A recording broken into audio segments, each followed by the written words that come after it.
Pessoal, vamos então agora encerrar esse panorama geopolítico fazendo uma especificação da Eurásia, né? Vamos abrir aqui um grande leque para analisar algumas questões muito importantes, né, a respeito da geopolítica, né, internacional. E aqui, né, pessoal, é claro, a gente deve sempre lembrar que na Eurásia, essa lógica, né, entre países periféricos com liderança chinesa e russa versus países centrais com a presença, né, da União Europeia, dos Estados Unidos, ela fica mais tensa, né? A primeira questão que a gente vai lembrar aqui, né, é a temática entre a Ucrânia e a Crimeia, que recentemente gerou algumas repercussões bastante problemáticas, né? A Ucrânia aderiu à União Europeia, né, de forma bastante impressionante, né, porque eles abandonaram a esfera de influência russa, que é tradicional desde a Guerra Fria, né, sempre esteve muito presente, né, na União Soviética, né, abraçada pela União, e a Ucrânia decidiu aderir ao bloco ocidental europeu, rompeu com o Vladimir Putin, né? Claro que no primeiro momento você tem algumas questões que você pode ver aqui na nossa aulinha, também no X da atualidade, a questão da Ucrânia, volta lá, que você vai ter com pormenores, né, os avanços dessa questão, mas é importante a gente lembrar que quando a Ucrânia adere à União Europeia, ela rompe com o bloco oriental e adere ao ocidental. Por sua vez, a independência da Crimeia, ela foi bastante controversa e gerou repercussões que têm causado uma série de tensões nessa região eurasiática. A gente vai chegar nesse ponto daqui a pouquinho. Vamos na ordem que a gente estabeleceu aqui. A primeira falar da região de Nagorno-Karabakh, que é uma área que você não deve ter ouvido falar, né? Que fica justamente entre a Armênia e o Azerbaijão, né? Que são dois países que apresentam disputas sobre essa regiãozinha. Por quê? Essa região, na verdade, é de controle do Azerbaijão, chamados azeris, né? Que tem a religião muçulmana. Só que se você for aqui em Nagorno-Karabakh, você tem 80% da população de armênios cristãos. E aí a coisa fica complicada. Por quê? Os habitantes de Nagorno dizem que não se sentem azeris, né, ou seja, habitantes do Azerbaijão, e o governo do Azerbaijão, obviamente, vai estabelecer, né, uma tentativa de manter essa área sob sua influência, né, gerando tensões que no ano de 2013 ganharam repercussões mais intensas, né, você teve alguns confrontos nas fronteiras, e é uma área tensa, né, uma área quente, que está ligada diretamente aqui ao Cáucaso, né, que é uma área que a gente vai falar daqui a pouquinho. Tibete e Xinjiang, né, pessoal? Aqui agora a gente dá uma observadinha na China, né, com um cuidado maior, por quê? A gente, quando olha a China, vou vir para o lado de cá, a gente percebe que existem no país regiões que não concordam diretamente com essa centralização de poder. Há exemplo do Tibete, que é uma área que fica na fronteira ali com o Himalaia, e é o exemplo de Xinjiang, ou Xinjiang, como você preferir, que é uma área que fica no noroeste, né, chinês, né, nessa faixa noroeste, onde eu tenho ali o predomínio da população de uigures, né, e o uigur, ele é uma etnia diferente daquela que prevalece na China, que são os chineses Han, que correspondem a 92% da população chinesa, né? Então esses uigures prevalecem em Xinjiang e querem independência. Assim como os tibetanos budistas também querem independência por parte da China.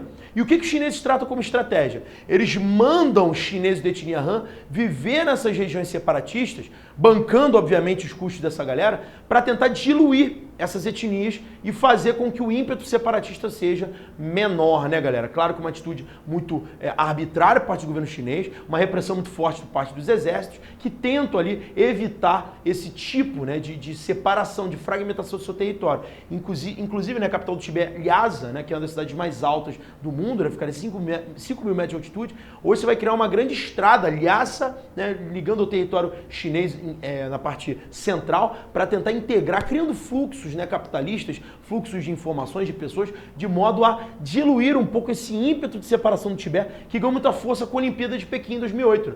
Claro que é a mídia internacional influenciada pelos Estados Unidos, pela Europa, né, que querem minar, né, essa força chinesa, tentam também ali jogar uma lenha na fogueira, incentivar esse processo separatista, e é legal ficar ligado nessa questão, né, entre, né, a China e suas províncias separatistas. Lembrando que no ano passado, 2014, tivemos a questão de Hong Kong, né, gente, com vários protestos na cidade de Hong Kong, que foi durante muito tempo protetorado inglês e que voltou ao controle chinês no final do século XX, e os habitantes de Hong Kong querendo discutir essa sua maior autonomia, essa maior independência em relação à China, assim como a galera que fica na ilhazinha aqui no sudeste da China, pessoal, né, de Taiwan ou Formosa, né, onde você tem desde o processo da Revolução Chinesa um separatismo, né, eles inclusive se declaram República Democrática da China, eles se separam da República Popular da China, que é a China que a gente conhece, né, então tem umas questões conturbadas dentro da China a respeito de separação que é bom você ficar ligado, né?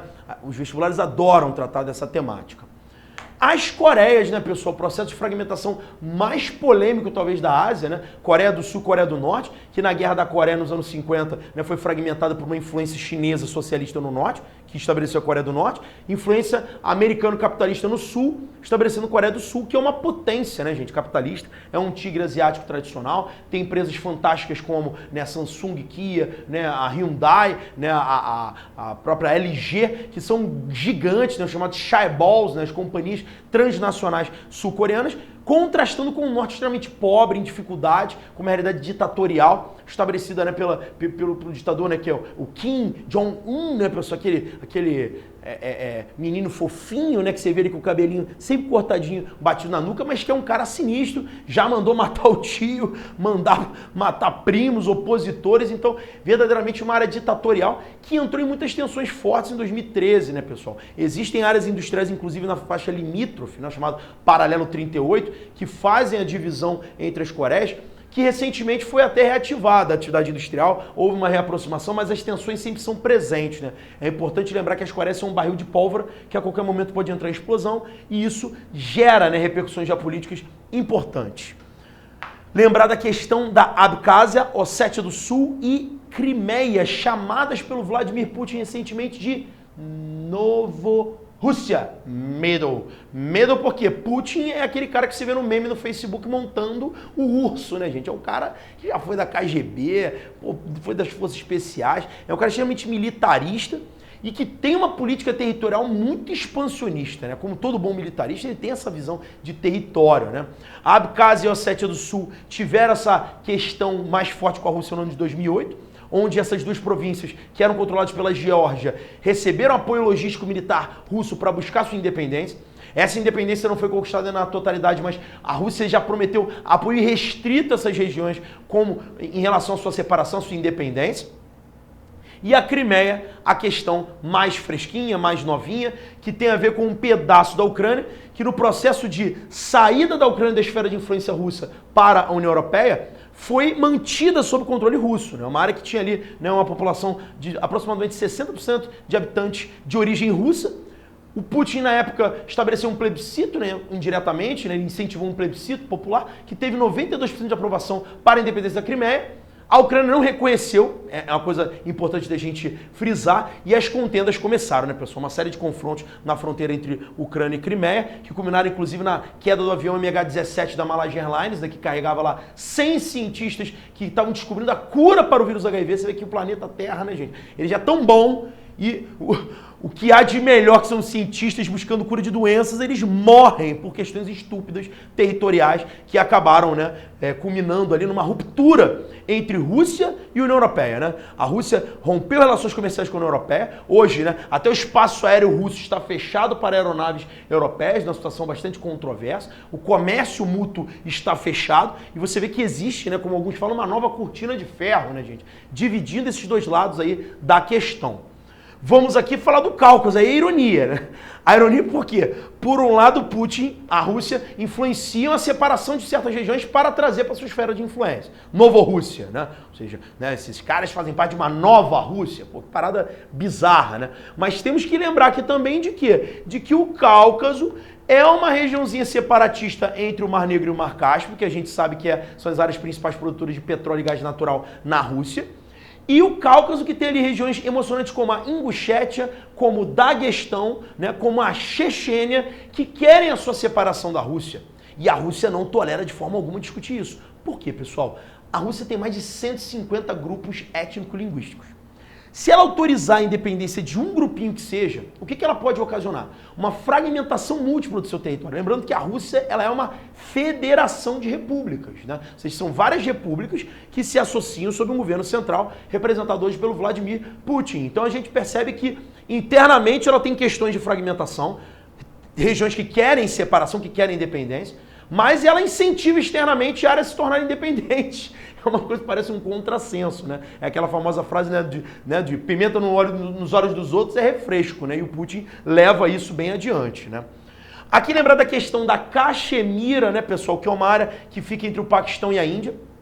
A área é essa, né, pessoal, que pertence originalmente à Índia, mas que tem ali mais de 90% de população paquistanesa e que se autodeclara, né, mais ligada ao Paquistão do que propriamente à Índia. Isso gera uma tensão muito forte entre os dois países que já se arrasta há anos, né? Lembrando que o Paquistão e a Índia têm armamentos bélicos nucleares, o que sempre deixou essa contenda, né, muito preocupante e os líderes mundiais de orelha em pé para qualquer movimentação ali na região, né? Então é uma área que apresenta de tempos em tempos uma tentativa de independência que obviamente, né, a Índia acaba tentando refrear e isso, né, gera ali preocupações internacionais. Agora, para a gente fechar o cenário, né, geral, temos que falar da questão do Japão versus China, mas amarrando um âmbito maior, que é a política que recentemente foi vazada pelo Wikileaks do Barack Hussein Obama, né, presidente dos Estados Unidos, como sendo o pivô asiático, onde supostamente nós teríamos um plano estratégico estadunidense para intervir no Oriente Médio e na Ásia de modo a dificultar a vida da China.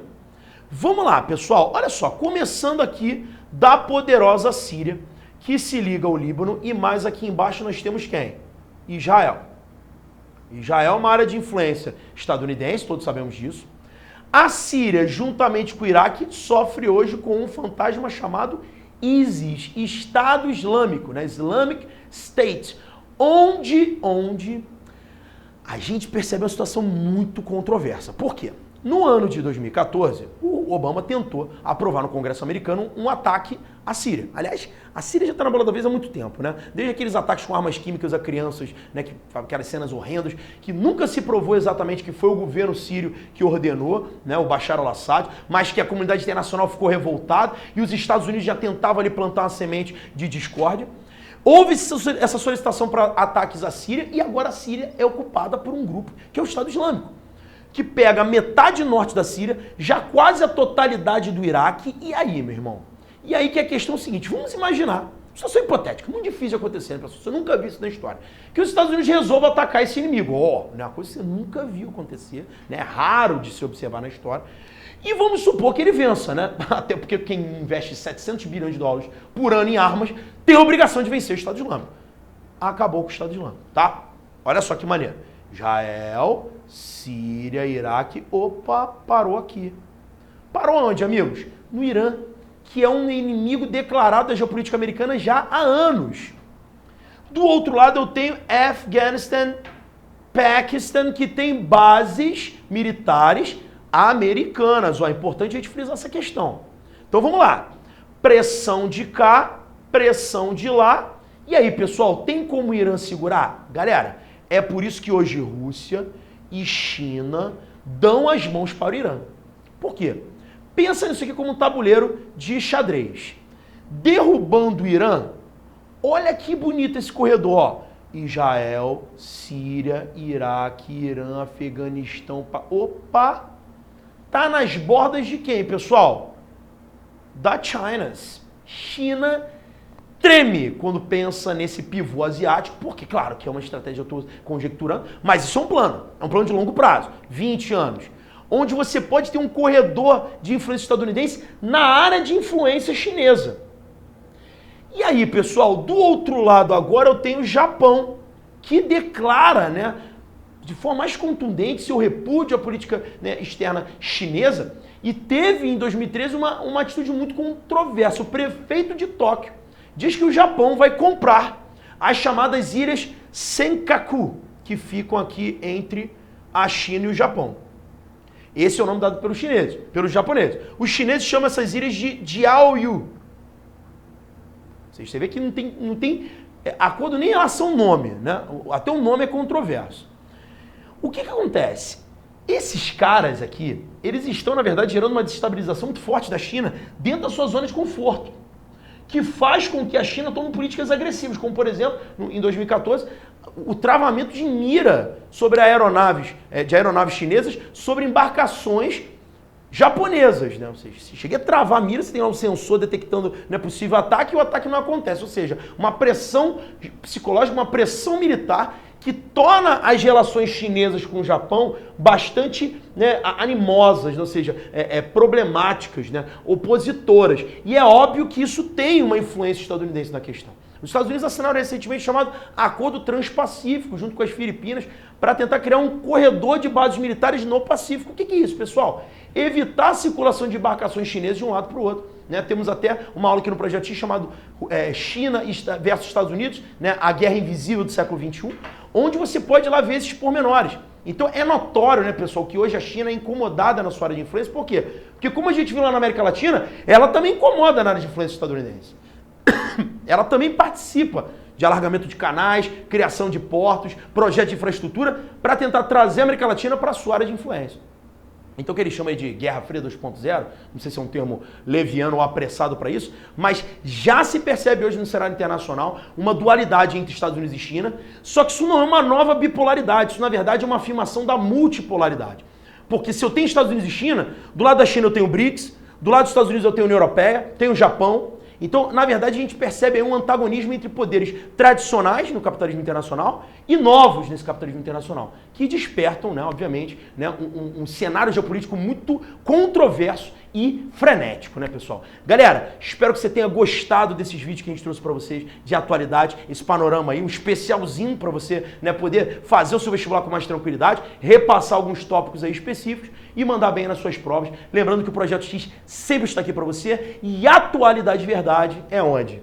É no Projeto X. Um beijão e vou ler na picanha sempre. Valeu!